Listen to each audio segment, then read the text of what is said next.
You're listening to the Steven Tauriello Show, building a platform of liberty for people in search of truth with a dash of hope and a life worth living.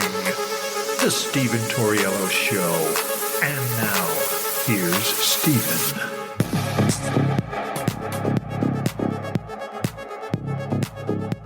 What's up, ladies and gentlemen? Welcome to the show. As always, thank you for tuning in on this beautiful weekend.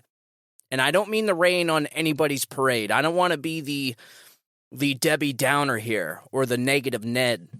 But people should never allow the fact that Joe Biden is the cause of all this war and chaos by reversing every single Trump policy in every aspect of this country, from the U.S. southern border to the destruction of the terrorist organizations in Iran. We are entering World War III. I've been saying it for months, and as of right now, we are on course and on pace to be in World War III.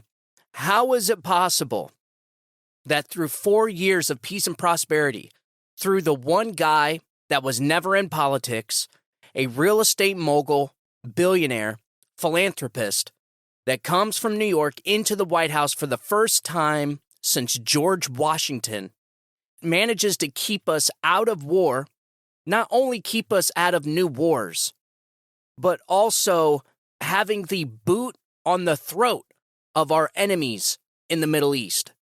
I mean, almost single-handedly destroying these proxy terrorist groups from Iran.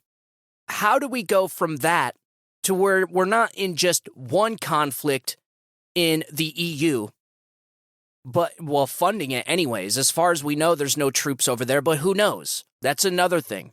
You can't trust anything these people say. So not only are we in one war in the EU, which we're essentially funding and holding up the entire government, but we're in another Middle Eastern conflict, all within 6 months of the Biden administration. It's truly incredible, man. And I don't think anybody should ever forget that. I think every single day, conservative podcasters and content creators should get on their platforms and shout from the rooftops that during the Trump administration, we were not dealing with this stuff. And during the Biden administration, for whatever reason, whether it's allowing the military-industrial complex to take a stranglehold of this country again, or it's just the fecklessness and the incompetency of the Biden administration itself, has managed to destroy every aspect of this country, both domestically and abroad. It's truly incredible. The entire world is in chaos because of this administration. I'm sorry, folks. That's just how it is. I have no idea how it's even possible you could do this bad on accident. I don't get it. It's almost like the guy went in there with the purpose of completely destroying everything. The guy is a walking human pandemic. He's a human wrecking ball. And so I think content creators should every single day call out the fact that the Biden administration is a walking disaster and has gotten this country into not one but two major conflicts. One in the Middle East, where we just spent 20 years, $8 trillion, and $4 billion of that missing. And here we are 6 months into the new administration. We are back in it again. And the reason why I say World War III is just break it down. We dedicated an entire 30-minute show on what is a world war, what defines a world war, and are we in it? Are we in a world war? And you have to say yes now, because now we have 900 troops that have just been sent to Israel. What their mission is, nobody knows. That's the thing. I don't want top secret, military strategy. I don't care about that. But it is the duty of the commander-in-chief to come out and explain to the citizens of this country what is the plan here. Because if you're going to sit here and offer blank checks that the American people have to flip, then you better be giving an explanation for what you're doing. I don't want tactics. I don't want strategy. What are you doing? And so now that we have 900 troops, for whatever reason, they say it's to support the humanitarian aid, but that like we actually believe that. I guarantee there's a lot more. And did anybody know that there was strikes on U.S. bases in Syria? Like, why did the administration not come out and mention anything about that? That's kind of a big deal. And a lot of people would say, yeah, but they were just tiny rockets. Nobody was killed. Yeah, there was people injured. And now they're saying 5 of them have traumatic brain damage from those rocket attacks. And even though those rocket attacks were really small, what they are doing is it's Iran testing the air defense systems of these American bases. Why? Because they know as soon as this goes full-fledged war, they need to know what they're working with as far as these U.S. bases. So this is going to expand. This war is going to drag out. It's going to affect the entire world because we are going to get into a major Middle Eastern conflict again, with no end in sight. How do you fix this? You can't fix this. The only hope we have as a country is not our leaders, not our commander-in-chief, but Netanyahu going in there and ending this as quickly as possible. Going in, taking care of business, eradicating Hamas, and getting out as quick as possible. The United States is not known for their quick missions. I mean, you're talking about a country that just went into the Middle East for 20 years, okay? And then hightailed it out of there, leaving hundreds of American citizens, leaving billions of dollars worth of military supplies and equipment and weapons, which we also talked about, a total of $85 billion in Afghanistan, a complete debacle, which is probably the exact cause of what we're seeing today. I said it at the time that because of that disastrous withdrawal, we were going to see ripple effects in the future. It was going to cause major issues because it just showed the entire world what a disaster the Biden administration is. And so that pretty much greenlit everybody to do what they wanted to do. So you have Iran strikes U.S. bases in Syria. U.S. strikes Iran-linked bases in Syria. So you have mini battles going on between United States bases in the Middle East and Syria. That's not getting reported on. You have U.S. soldiers being injured by rocket strikes. That's not being reported on. Now you have 900 troops in Israel. You have troops in Ukraine. You have a war in Russia and Ukraine. We are in a war, folks. We are in a world war.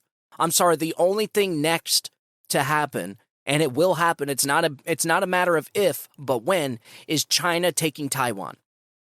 You have North Korea buying weapons from Russia, where Kim Jong-un, the little rocket man, met with the Russian defense minister and bought nuclear-capable weapons, nuclear-capable hypersonic missiles, and nuclear-capable bombers.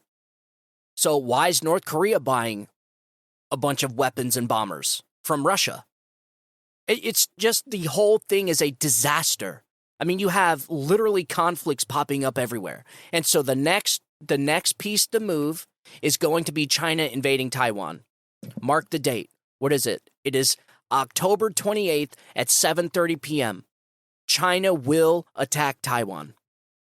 And then this just came out just an hour ago. The U.S.-led forces begin live-fire exercises in Iraq, Syria, after 14 attacks on American bases left 24 injured.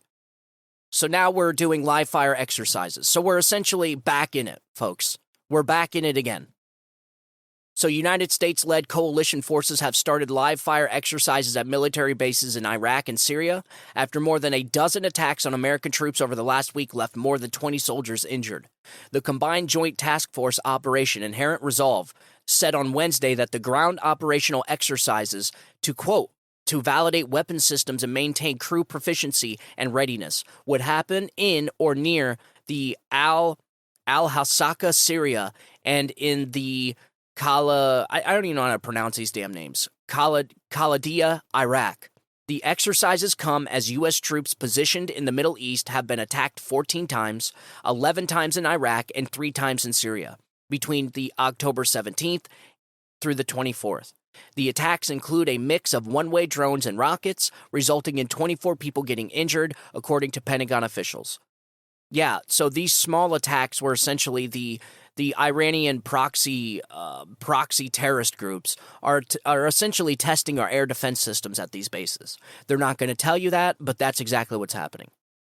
So speaking with reporters on Tuesday, U.S. Department of Defense spokesman Air Force Brigadier General Pat Ryder confirmed that 14 attacks as the region surrounding Israel and its war with Hamas in Gaza has started to overflow into the surrounding region. Exactly what we are afraid was going to happen. You are going to have these battles essentially spilling out into the regions surrounding Gaza and Israel. Essentially, what's going to happen is the entire Middle East is going to be in conflict. And again, remember, we were not dealing with this during the Trump administration. So within just 3 short years, this administration, the military-industrial complex, and the corrupt Washington swamp in D.C. have managed to get this country in not one conflict, but 2, with one of them being a major Middle Eastern conflict spilling out into countries surrounding Israel and Syria, an area that we were just in for 20 freaking years, and we left $85 billion worth of weapons and equipment in Afghanistan. How can Joe Biden not be impeached for this? Like, there are so many things this guy can be, like, legitimately impeached on, and not the BS that they were impeaching Donald Trump on, like with a phone call or the January 6th protest that they called the most deadliest insurrection since Pearl Harbor. Like, these are real things that this president is doing that is going to cause death and destruction around the globe. And we're supposed to be just like, oh, okay. What they're trying to do, and I see this a lot. So a lot of times I'll get a 10,000-foot view. You have to look down and look at the bigger picture. It's hard for people to do it because of the media cycle. Just a few short months ago, we were not even talking about Israel. We weren't even talking about the Middle East. We were 100%, and not only that, but it seemed like the conflict between Russia and Ukraine was dying down. And then now, all of a sudden, boom! 3 months later, you have these massive conflicts popping up all over the place, with U.S. boots on the ground in the Middle East, again, with U.S. bases being attacked by Iranian-linked terrorist groups. I mean, it's just incredible, man. So this also happened last night. If you haven't been watching the news, I got an article here by Reuters. So Israel launches the second phase of Gaza's war with ground operation. So Prime Minister Benjamin Netanyahu said on Saturday that Israeli forces had unleashed the second phase of the Gaza war as they passed ground operations against Hamas militants, vowing to, quote, destroy the enemy above ground and below ground. This is the problem that they're facing, a huge problem. There is 500 miles of tunnels underneath the Gaza Strip. Reinforced concrete tunnels. And the urban warfare is dangerous enough, but to have to go down inside tunnels where the enemy knows you are coming, it's going to be complete carnage. It is going to be awful. And the only reason why you're not seeing videos of all the carnage from the bombardments in Gaza right now is that they cut communications. They cut all communication lines in and out of Gaza. And to a point to where now Elon Musk is talking about giving access to Starlink. Whether you agree with it or not, I think that's what he's going to do. It's crazy to me how one guy, the richest man in the world, has so much power. I mean, he's literally controlling wars. This is an issue. You guys remember when he stopped the drone submarines from sinking Russian ships with that were at port? Yeah, he just cut off the communications to the submarines in the middle of the mission. So the submarine drones just stopped in the middle of the water and they washed up onto shore. Essentially, and Elon Musk came out and said, yeah, I stopped it because these ships were at port, they were anchored, and if Ukraine would have attacked them and sunk these ships, it would have led to a major conflict because I don't know. But it's just crazy how a billionaire that owns SpaceX and Tesla is actually controlling the levers of war. Well, that's what happens when you have a satellite communication system. It's what happens when you have Starlink. So Gaza's besieged people had barely any communications with the outside world as Israeli jets dropped more bombs on the Hamas-ruled Palestinian enclave, and military chiefs said a long-threatened group offensive was gearing up. Speaking at a press conference in Tel Aviv, Netanyahu warned Israelis to expect a, quote, long and hard military campaign, but stopped short of calling the current Israeli ground incursions a full-scale invasion. Yeah, listen, there's a lot of casualties on both sides. I mean, that's just a fact. We can't, I am in support of Israeli 100%. I think they absolutely need to go in there and eradicate the Hamas terrorist groups, and with full expectation of there being collateral damage of innocent civilians. That's going to happen. There's no other way around it. Why?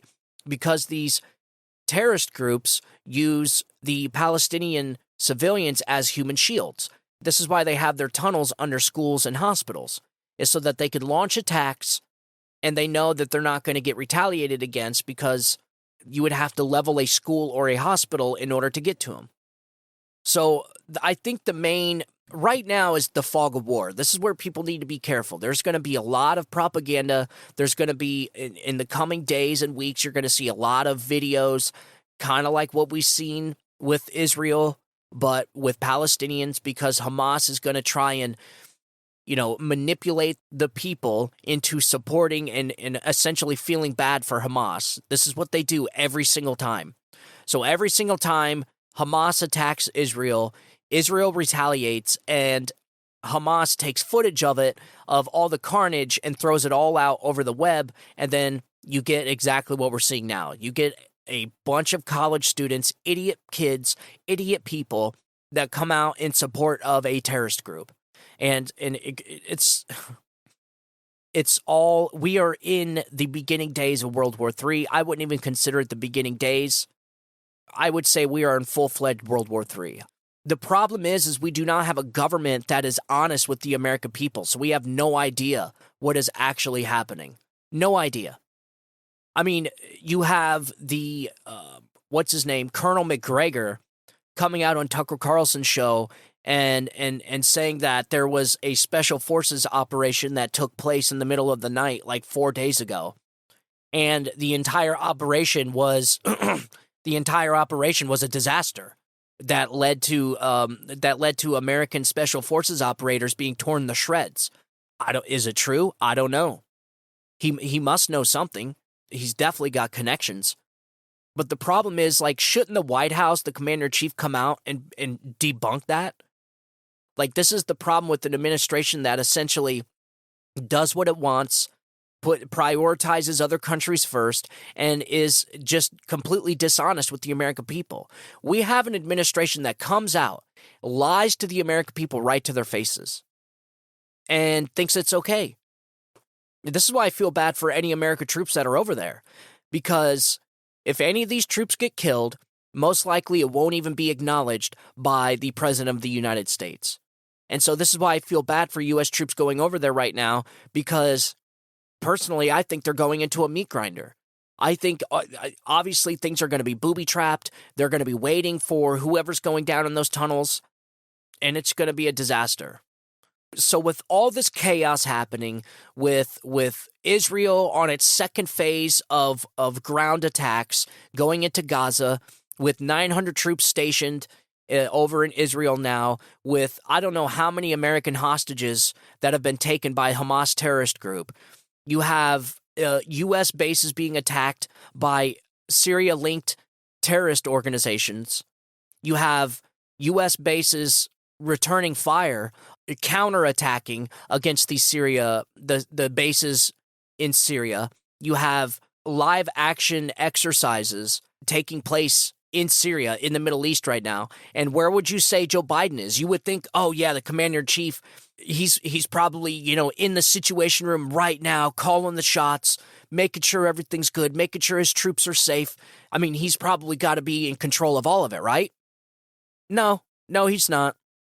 Here's an article by Christina Layla. Joe Biden heads to Delaware for another vacation as U.S. forces are under attack by Iran-backed terrorists. So Joe Biden Friday evening headed to Delaware for another vacation as U.S. forces are under attack by Iran-backed terrorists. Biden has spent 392 days of his presidency on vacation without visitor logs. Nearly 24 U.S. troops have been injured by Iran-backed terrorists in Iraq and Syria over the last few weeks. On Thursday night, the U.S. bombed Iranian proxy forces. On Thursday, Iranian Foreign Minister Amir Abdullahian threatened the United States during remarks in New York City at the United Nations. Here's Iran's foreign minister in that speech at the UN General Assembly. Here, check this out. Shows that we have always supported peace and security. But today in New York and the United Nations, I say frankly to the American statesmen who are now managing the genocide in Palestine that we do not welcome to expansion of the war in the region. But I warn, if the genocide in Gaza continues, they will not be spared from this fire. It is our home, and West Asia is our region. We do not compromise with any party and any side, and we have no reservation when it comes to our home's security. The genocide in Gaza must stop immediately. The forced displacement of the people of Gaza must be stopped immediately. Today, Gaza is waiting for urgent and vital humanitarian aid. According to international law, the Palestinian Liberation Movement, Hamas, is fighting the occupation and has a legitimate right. Mr. President, according to our negotiations, Hamas is ready to release civilian prisoners. On the other hand, the world should support the release of 6,000 Palestinians held in Israeli prisons. He essentially threatened the United States, saying that if this bombing continues to happen in Gaza, if the United States continues to get involved, this war will spread, and they are not afraid. So, meanwhile, Joe Biden is off to Delaware for another vacation. Biden spent last weekend at his Rehoboth Beach, Delaware home as the world teetered on World War III. Israel threatened to wipe Iran and Lebanon off the face of the earth if Hezbollah joins the war. China sent warships to the Mideast last weekend. The Pentagon issued more deployment orders. The Kremlin raged after Biden ramped up his war rhetoric and compared Vladimir Putin to Hamas. Biden shuffled along the beach last Sunday as he callously ignored reporters shouting questions about Americans held hostage by Hamas. Joe Biden spent virtually the entire month of August snoozing at the beach and hiding away in Lake Tahoe and ignored the rising death toll in Maui after the fires. Biden doesn't care about the American people. He is a lifelong career politician who has accumulated exorbitant amounts of wealth while serving in government for more than 50 years. Yep. And I might say that he is a very, very crooked politician as well. Joe Biden does not care about anything but Joe Biden. That's it. I mean, the guy doesn't even care about his own family, for God's sakes. He allows his son, his crack-addicted son, to follow him around the world, making business deals with corrupt leaders, making business deals with our foreign adversaries so that he could support his drug habit. Like, does anybody think that's a good father? I don't think so. But he did it anyways. Not only that, but he made Hunter Biden give him half of his salary. How do we know that? Because Hunter Biden was complaining about it. He was bitching about it. Unlike Pop, I won't make you give me half of your salary. Like, that is... we are dealing with so much bad stuff because of this administration, man. So much. I didn't even think it was possible to be this bad this fast. I really didn't. I mean, in the beginning, I'm like, okay, we're coming out of a pandemic. Just give this guy a shot. We'll see. I mean, even though he did reverse every single one of Trump's policies, well, maybe he's got better ideas. Maybe it's better off this way. I doubt it, but we'll see. No, that was the beginning of the end, folks. When he started reversing all of Trump's policies on the first day with 15 executive orders, that should have been a giant flashing neon sign right there. That was the beginning of the end right there. And here we are, teetering on the edge of World War III, and Joe Biden is going back to Rehoboth Beach for another vacation. Like, what the hell is wrong with this guy? This is why I don't think he's running for election again. I really don't. I think he's trying to soak up all the privileges of being president for the next year and a half before he loses the White House, or because somebody's going to announce they're running, somebody's going to replace him. It's not going to be Joe Biden. And so he's like, you know what? I only got a year and a half as president. I'm going to enjoy the luxuries while I can. And he's just soaking it up, man. It's not good, folks. Certainly not good. And so I'm going to keep this one short. We're going to go into, I just wanted to keep people updated with what was going on in Israel. Like I said, Israel right now is on their second phase of a ground attack. Just be prepared for a lot of graphic images to be coming out. All you have to do is just stay frosty, man, because cooler heads will prevail in situations like this.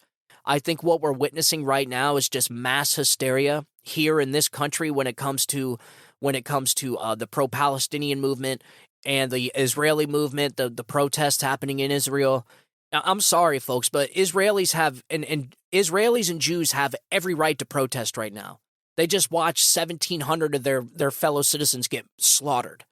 And I'm sure you probably heard this statistic before, but on a per capita basis, what happened to Israel's like 1,300 or 1,400 people being slaughtered is comparable to like 20 to 25,000 Americans being slaughtered here, if you base it on a per capita basis. That's awful. That is awful. So could you imagine if 25,000 Americans were slaughtered by a terrorist group here? Yeah, we'd be pretty pissed off too. But the thing is I think right now you have the pro-Palestinian group, which is all Democrats. I don't want to get things twisted. The pro-Hamas protests and the people out there trying to justify the slaughter of 1,300 Jews over there in Israel, these are all Democrats. These are Biden-voting Democrats. They are not wearing MAGA hats over there. So I think it's important for people to realize that. We're going to be talking about that on the next show. There is a massive fissure in the Democrat Party, and I think it's going to cost them the election. And that's exactly what we're going to talk about. But it is clear and obvious that this, who would have thought? Who would have thought it would have been a terrorist attack on Israel to create this massive fissure in the Democrat Party? God is definitely at work here. God is definitely taking the wheel. So I just wanted to keep you guys updated with what was happening there. They are going to start using high ordnance explosives the bunker busters to get down into those tunnels before they go in. Right now, essentially what they're doing is they're just carpet bombing the whole area. It's going to be a lot of death, a lot of destruction. I just hope to God that those American hostages are safe. Who knows? These people got to be freaking out, man. Could you imagine? You essentially got to consider yourself dead at that point. I mean, if you're held hostage by a terrorist group and you're down in some freaking tunnel and there's bombs blowing up above you, at that point, you pretty much got to be kissing your ass goodbye, right? I can just not imagine what it must be like being in that situation. It's getting crazy. I want to get a map so that we can map out all this stuff. But like I said, be prepared for some graphic images to be coming out. Hamas is gonna try and pull in the heartstrings of Americans. They're gonna try and cause uprisings here in the United States. This is what these people do, man. They're terrorists. They like to terrorize people. That's why they are called terrorists. They have all this planned. As of right now, everything's going according to their plan, and you can thank the Biden administration for exactly what we're witnessing right now. If Joe Biden, and I'm going to say this right now, if Joe Biden did not win that election, if Democrats could have gotten a grip on their emotions and their Trump derangement syndrome, we would not be here right now. You would not have war between Russia and Ukraine. You would not have conflicts and war happening in the Middle East right now. None of this would be happening. I started the show off with everybody should never forget the fact that Joe Biden is the cause for all of this. This administration will go down in history as the worst presidential administration to ever step foot in the Oval Office. If I could say one thing to Joe Biden, I would tell him, first, how bad of a job he's doing and how much damage he's caused this country. And then I would reassure him that he will go down in history as the worst president to ever set foot in the Oval Office. Democrats have destroyed this man's legacy. I'm telling you, folks, Joe Biden did not plan on running for president. The Democrats forced this old fool to run for president because they thought that he could win, and apparently they were right. But not because he was a good candidate, but because Democrats rigged the system. But Democrats selfishly destroyed this man's legacy. He will go down as one of the worst presidents to ever step foot in the Oval Office. His legacy is destroyed. If Joe Biden wouldn't have ran for president, he could have sat back, enjoyed all the millions he made off of his son's corrupt deals and his corrupt deals that they screwed people over with. If Joe Biden didn't run for president, he could have just sat back and just enjoyed all the fruits of his very, very long, corrupt, useless, feckless, worthless career, and he probably would have a pretty good legacy. Everybody would remember him as just, Scranton Joe, middle of the road guy, was just around. Never really did anything too crazy, never really did anything too bad, and that would be his legacy. But now, his legacy is destroyed. So slow clap for the Democrats and their selfishness in order to remove Donald Trump from the White House, to single-handedly destroy this country and cause destruction and chaos across the world. Slow clap for Democrats. Way to go, guys. Way to go. Man, how awful is this? And so, as of right now, I just want you guys to be prepared to see you're going to see some graphic images coming out of the second phase of Israel's ground attack against Gaza. You're going to start seeing a lot of carnage, but I'm sorry, folks, but the more Israel releases these videos, this is the crazy thing. Like, America media they're so anti-Semitic. They are such Jew haters that the moment this happened, they automatically said that Israel was lying, that there's no proof that Hamas went in there and slaughtered all these people. No babies were dying. I remember seeing that the media was essentially calling BS on the attacks that happened in Israel. They said, oh, well, Israel, this may be over-exaggerated about the deaths and the babies' heads being cut off and the babies being killed and all this. I remember perfectly clear. Why? Because these people are anti-Semites. That's why. Okay? And then now, because Israel realized that they had to get ahead of this PR, or else Hamas would do what they always do, which is attack Israel and then sit there and play on the heartstrings of Americans and essentially making Israel look like the bad guy, and so Israel doesn't retaliate. This is what they've been doing for years, and it almost worked. And so what Israel did, said, you know what? If Americans don't believe us and they want to see the footage, okay, here you go, here's the proof.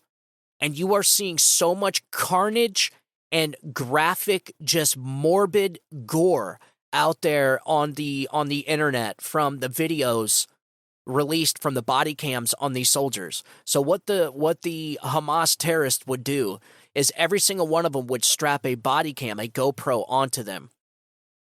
Because they wanted people, they were proud of what they were doing. They were proud of slaughtering Jews and innocent people. And so they would wear body cam footage. They would wear a GoPro, a body cam, as they were committing this savage attack on Israel. And how Israel got the footage was after they killed the Hamas terrorist, they would remove the GoPro from their body, and that's the footage that you're seeing now. So this is how you're able to see the footage that you're seeing. If there's any footage you see of a Hamas terrorist, it's because that terrorist is now dead, and the footage was retrieved from their body. But I'm telling you right now, folks, some of the footage I've seen is absolutely atrocious. I watched a terrorist throw a bunch of grenades down into a bunker where there was a bunch of kids from that concert, and you just see body parts everywhere. I mean, it is truly disgusting stuff. That we are seeing so much gore and carnage. It's like, you almost just like, I don't want to see it anymore. But I think Israel did it because people need to see the atrocities that happened that day so that people remember exactly why Israel is trying to eradicate Hamas in the first place. So every time you think there's a little doubt, every time you think that Israel is being a little bit too harsh, go back and watch that footage and what they did to these people, to men, women, children, blowing people up, catching babies on fire. Like, no, dude, no. These animals need to be eradicated off the face of the earth. And that's exactly what Israel's going to do. And so just be prepared for more carnage to be coming out on videos, because Hamas is going to try and propagandize Americans. This is why they don't want communications in and out of Gaza, because they know that's what they're going to do. And it looks as if Elon Musk is going to give access to his Starlink, but only for humanitarian aid, I guess. I'm not really sure. We're going to be talking about that on the next episode. I'm going to be recording that here right after this. We have a whole bunch of stuff to talk about. So, all right, ladies and gentlemen, that is it for now. I will talk to you guys here in a little bit.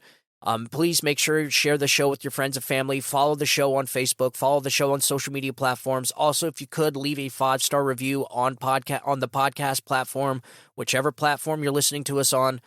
I would really appreciate that. That helps out the show. And as always, I'm going to leave all the news articles and research materials in my podcast description. So go back, read all this stuff. They're big articles, but it goes into minute details of exactly what's going on. Also, if you really want to know what's happening in the Middle East in raw form, find PragerU videos. Go on YouTube, look up PragerU videos, and it's called Everything You Need to Know About the Middle East. They're 5-minute videos, and usually it's five different people that are explaining to you exactly what is happening in the Middle East. I cannot suggest these videos enough, and you will leave after 25 minutes of these videos, because there's 5 of them, and they're only 5 minutes long. So in 25 minutes, 30 minutes, you'll know exactly what's happening in the Middle East. And I suggest everybody do it so that you know exactly what's going on. A lot of the situations happening in the Middle East have always been confusing. There is a lot of history there. It goes back thousands of years. And if you really want to know what is happening over there, find those PragerU videos, watch them. There's 5 of them. Also, read the articles I'm going to post in my podcast description. That will also help you to keep you up to date with what's going on now. And if you guys have any questions, reach out to me, Steven Tauriello Show at gmail.com, and I will be talking to you guys here in a little bit. I want you guys to have a good day. Have a great weekend. Remember, rest on Sunday. God bless you, and God bless America. You guys have a good day. Bye-bye.